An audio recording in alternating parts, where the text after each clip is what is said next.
Siyabonga Dlamini, an accomplished cultural producer and poet whose work has left a significant mark on both local and international stages, with a deep commitment to fostering creativity and cultural exchange. Siyabonga's involvement in projects like the German Cultural Exchange and MTN Bushfire Festival highlights his dedication to cross-cultural collaboration and leadership in event management. Through his non-profit organization, The Mic'd Emotions, he's empowering marginalized groups and nurturing artist talent in communities, showcasing his strategic approach to driving positive change through the arts. Join us as we delve into the remarkable journey and impactful contributions of the silent writer. On tonight's episode, we have Siyabonga Dlamini, popularly known to you as the silent writer. He joins us to unpack his many hats that he wears, and he is right here to talk about his life and, of course, his professional life. I don't know if I should say silent, or should I say silent, or should I say Siyabonga, welcome to Young Climber. Thank you for having me. Thank you. And as we start, of all of the careers, that were on the job market, what inspired you to pursue a career as a cultural producer, a poet, and of course an event comparer, or some would say an MC? Honestly, I'd say it was identifying a niche in the market. We grew up and cradled to believe that you can only be a doctor, a teacher, a lawyer, and the career margin is very much narrowed. Yeah. So for me, I just wanted by all means to fight for custody of my inner child. Yeah. And my inner child was always fond of words, was always fond of everything that has to do with orating. But now the question was, how do you actually bridge the gap between passion and income generation? So that's how we then found ourselves comparing events as well as organizing those events, voiceover artistry, MC duties, poetry, you name it. It's basically being anything and everything depending on the day. So yeah, I think the idea behind everything else was just keeping the passion burning, but having enough to fuel the passion. And having worked on anything and everything, and I mean a variety of projects, can you share one standout moment in your career, that had a significant impact on your professional path? Right. It's always tricky to answer a question like that, because as a creative, especially in this motherland, it's always a new experience. Yeah. There's no template for anything. Your journey as a creative might completely be different from my journey. So walking out of a boardroom pitching a creative concept, that's a highlight on its own. Doing a festival for the first time, that's a highlight. Being on a trip outside of the country to represent our country and to represent the creative fraternity, that's a highlight on its own. So it's really difficult to pick one, but I hope we have enough time to just unpack a couple of highlights that you probably have learned about, and a couple of highlights that you have on your sleeve. So it would be safe to leave the reins to you, yeah? or to the viewers, most importantly. Or to the viewers, yeah. But how did you establish a working relationship, with prestigious institutions like Alliance Francaise and, of course, the United States Embassy as a young person? Can you tell us about your approach and how some of these partnerships came about? Fantastic. So these partnerships, or rather the programs and projects that I'm currently affiliated, or rather that are a result of me being affiliated with the institutions that you've mentioned, are a result of long-lasting relations, friendships, and more than anything, it was serving. I remember sometime around 2020, I think, I came to Allianz and they were curating Fête de la Musique, and I told them, yo, I love what you guys are doing. Do you have an MC? Yeah. I'd love to do this for free. Yeah. For me, embarking on this creative journey, it was always about learning. Like I said earlier, there's no template, unfortunately, in the creative scene and in life as a whole. So it's always about trial and error. So I was always keen on learning first before I can charge, before I can set a formal working relationship with whatever the partner or whoever the institution was, respectively.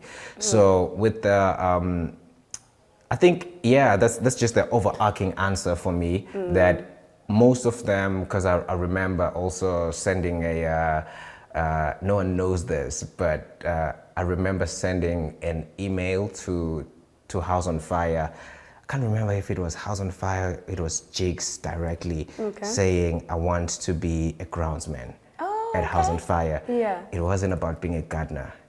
I have no skill or etiquette when it comes to that. I just wanted to be close to that brother because I know what he has, and I wanted to know, I wanted to unpack his mind. I wanted to find out how on this living earth can you create a festival as big and as dope as this and being so consistent at it. So the overarching answer with how does a young person, how does an individual establish such a partnership with these institutions, it has always been learning. It has always been the willingness to serve. You know, it's always reversing the statement of, we'd love you to do this for young people, and saying, how can we as young people help you? Oh, yes. Allianz, American Embassy, Eswatini TV. How can we help you? How can we help you facilitate the goals that you want to achieve? How can we become the beacons of hope? How can we be the vehicle of whatever you're trying to achieve?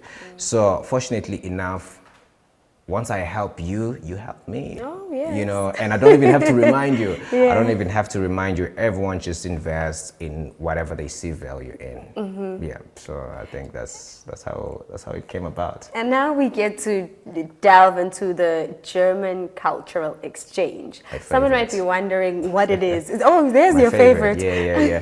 I think you finally dug it under me, yeah. What is the German cultural exchange, and what are some of your experiences with it and your personal takeaways and of course professional takeaways from it? For sure. The first takeaway is whatever you're doing and whatever you're invested in with pure intentions is valuable. You know, for myself and a couple of other creatives to be on a plane straight to Berlin and Frankfurt because they have invested in capacity building programs. That for me was a stamp to say, they might not understand what you're doing, where you come from, but it matters. You know, it was more of a voice amplification program to say, we see and we have heard what the global north is doing, and we have heard what the global south is doing, but there's still a chasm between the two. So we would love to bridge that gap. We would love to say, as policymakers in the global north, how can we bridge the gap between ourselves and you movers and shakers of the global north? So the global south. So the long and short of it, it was all about a cultural exchange program whereby we showcase what's happening this side and learn about what they are doing that side and how we can come together to sort of elongate the relations and the friendships. As you may have it, we have embassies and institutions like consulates and the likes. But now we often have those institutions focusing on diplomatic responsibilities, forgetting what's happening on the ground as far as the creative arts is concerned. So that was a bridge, if I may call it. That was a bridge to also amplify what's happening on the ground and how the arts can become a tool to socially transform the youth from the global south and bring them together with the global north. And now, you know, we've spoken like about a lot of things, and of course your professions. Poet is pretty specific, and of course event comparer and the emceeing. But I'd like to know what defines a cultural producer, the Right. definition of taking on a profession that is identified as a cultural producer. Can you please unwrap it for us? Because the others are pretty Straightforward, self-explanatory. yeah. And I love your specific interest on cultural producer, because it's one of the emergent terms that not all of us are familiar with them. You know, I for one learned it a couple of years back. I learned it. You learned it today. Yeah. I'm glad maybe that makes me a highlight of your week, Yeah. your weekend. But a cultural producer, coming from, it's actually a joint term made from the word cultural and producer. Yeah. So cultural globally means anything and everything that has to do with creative expression. So look at culture beyond traditional dance or traditional songs. Those are beautiful examples of culture. Those are beautiful crown jewels of culture. But also culture refers to anything and everything that has to do with creative and artistic expression. Poetry is a cultural practice. Okay. Being a musician, any art that you can think of, dance, the list is endless. It's all falling under cultural practices and cultural exhibitions or cultural skills. Now, a producer like the one we have here on set is that one person who works off camera and sometimes on camera. Now, what does it then mean to be a cultural producer? It means you are an event organizer, you are an MC. So basically, It's an umbrella term. it's an umbrella term of that guy who plays almost all the roles that are there for a cultural exhibition to be out there. So basically, that's what a cultural producer does. Yeah. Alrighty.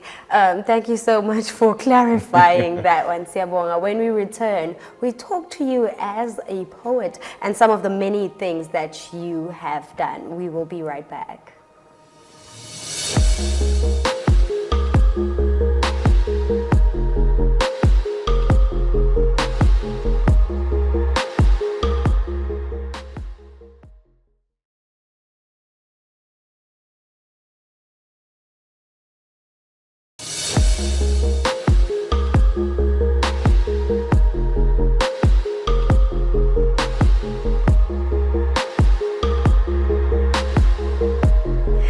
We return and now we speak about the inspiration behind mic'd emotions. How did you start that one, and what are some of the main goals in promoting art in rural communities? Right. Now, the mic'd emotions also was born out of the inspiration, or rather out of the idea that there's a gap in the industry. There's always an idea of, if you are a creative, you are supposed to be on certain platforms. But then the question was, how do you actually get to those platforms? What makes you that all-rounder artist that you're supposed to be in order to be qualified to be on platform A, B, and C? So the mic'd emotions was born out of the idea that we need, quote unquote, an arts education system whereby emerging artists will be capacitated on how they can actually package their brand, market their brand, exhibit their brand, as well as monetize their brand. So the mic'd emotions was born from that idea, and also looking at the fact that we are in the city, so information is a little bit more accessible here. We have sent it through the partnership with the American Embassy. We have sent it to underdeveloped communities, whereby creatives and emerging artists get to be treated into a workshop, as well as a practical session where they learn and test their skill set. And what are some of the challenges that you're facing mobilizing artists in communities for social changes, and how have you overcome them? Right. I think the overarching problem is always a shortage of resources. Or rather, we see ourselves as a collective. We move from each region to the next, and from community to community, capacitating artists now in different pillars. One of them is Loba Amplified, the other is Poetry and Acoustics, and the main one, which focuses on emerging artists, is Lalela and Listen. So in all this, it's always a shortage of resources. You know, we would love to bring as much light and as much development to each region, but our hands and our muscle are always constrained by not having, you know, the necessary resources to make a masterclass work and beyond a workshop, because also what we are now embarking on is to practicalize everything that we talk about. So there's a lot of talking, there are a lot of workshops around that. So what we are aiming at doing right now is we want to bring practical arts facilities, and you find that the challenges that we face are those, bringing those facilities into those communities. And in your opinion, how do you believe that the arts can be used, you know, to address social issues and of course stimulate the creative economy? Fantastic. Let's start about social transformation. I believe that you look amazing first and foremost, and the way you look is inspired by an artistic platform. It's either a fashion magazine catalog that you follow or a music video whereby someone was wearing that and you said, no, I don't like black shades. I can actually pair it with transparent. What am I saying? I'm saying the arts is literally inspiring change in us and around us. That change can be for good or for bad. So our idea is, if artistic expression can influence the way people think and make their decisions, how about we then maximize on making those decisions or making those transformation for good? What we do in that case, we go into these different communities and small groups of young people and inspire change by giving them the platform and the facilities that we have, and challenge them to compose something that has to do with social transformation. It could be climate change, it could be ending youth unemployment, gender-based violence, you name it. Our idea is the same way you can make people dance is the same way you can make people dance and still think about something positive. And on your question about cultivating a creative economy, when we do events, you find that now the transport industry has more people to take because there's something happening at the Mavuso Exhibition Center. And at the Mavuso Exhibition Center, you find that now people will move their eateries closer to the Mavuso Exhibition Center. And not only do you have to take care of food and transport, people need to get dressed, people need to take pictures. So now everything around, and transport is not just the motor vehicle, it's fuel behind that. So the creative economy cultivates the national and, dare I say, the global economy, because literally when you look at how many people follow the Super Bowl halftime, you know, because there's an artistic expression that happens during that halftime. Could you describe a specific project in which you assisted an artist, you know, in exhibiting their work, and what lesson you took away from that? Fantastic, fantastic. So one milestone that we have to recount was mobilizing about 10 poets to exhibit their crafts at Bushfire 2023. So that was a program that was done in partnership with House on Fire as well as UN in amplifying the voice of young poets on how they can use their art to maximize on, or rather to raise awareness about the UN goals. And what I learned from that was there's actually a lot of talent in the kingdom. That's number one. Yeah. And then number two, you don't really have to have a big formally built infrastructure for you to help the next person. It's all about just passing knowledge. You know, it's all about having information and sharing that information all around. Because ours there was to get that information and seeing that we cannot carry out a rendition that can be done by 10 poets. We cannot then split ourselves into 2 or many characters. Ours was then to share that information with emerging poets from different regions and make sure that there's an equal distribution of opportunities. I think the takeaway for me is there's definitely hope for the emerging artists, and what we can do as those who have perhaps entrenched a footing in the industry is not to gatekeep at all. You know, the only thing we can do as creatives is just pass the information around. Pass the information around, yeah. And if there's one interesting thing that I always like to ask my guests is, of course, most of them that sit right here wear so many hats. It's never someone who does one thing specifically, and you are one of them as well. Let's talk about balance. All right. Balancing all of this. How do Right. you manage it? And of course, stepping into different personalities, because every role needs a different Siyabonga. For sure, for sure. Let me start with the personality. I think for me, what has become or what has made life easy is that I don't really have to change personalities. Yeah. Honestly, this is the same Siyabonga that you will see in a meeting outside of these 4 walls. This is the same Siyabonga that you will bump into on a downtime day. You know, so maintaining that same energy for me is exactly what makes life easy. And then balance is a matter of time management, really, and the scales might differ in terms of priorities, but also you always prioritize, or rather, if you can prioritize, then finding a balance across all the caps and hats you wear is not going to be very much difficult. And also making use of the fact that we all have the same 24 hours in a day. And The pressure.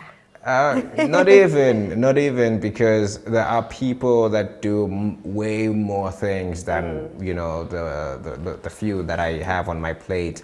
So considering that and just understanding that, to quote the amazing Oprah, you can have it all, but not all at once. So if you can segment your priorities into different time slots, then you can definitely have it all. But be content with having a few today.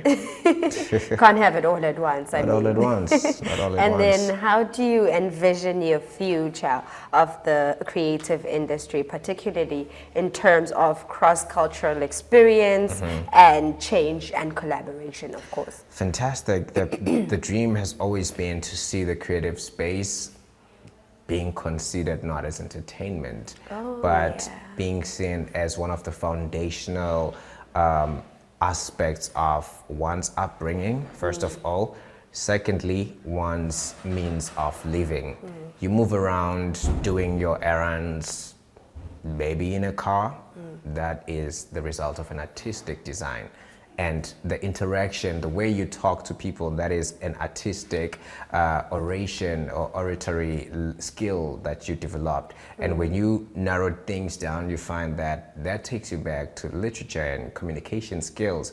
So everything, as far as I'm concerned, emerges from creative expression. But then it's really a pity how creative expression is then seen as a by the way thing. Let's talk about finances and Let's the stock talk about- exchange, and then the Let's talk to arts the and doctors. entertainment. You know what I mean? Yeah. Even when you flip a newspaper, the art is at the back. just there. You know what I mean? So if we have a careful consideration on that. I love how different spaces and different entities actually partner with sports, because the number of people that you get to impact through injecting so many dollars, malangeni, and money into a sporting activity, it then has that return on investment that proves to show that you can invest in the stock exchange, but also think again about the arts. Think again about cultural exchanges and all the likes. So yeah, the bigger picture is to facilitate and to raise awareness about the importance of art being at the forefront and being that underlying foundation and pillar for everything that brings us together. Thank you so much, Siyabonga, for joining us here on Young Climber. We do hope that all the viewers will be taking away something from your story. I hope so. There's always someone watching, and there definitely is someone who is inspired. And with that said, please don't forget to follow Eswatini TV on all social media platforms, where we share who will be coming up on the show and what they will be bringing. Remember, next week, Tuesday, 18:30, please do tune in as we unpack more and more greatness in the kingdom. But for now, it is goodbye.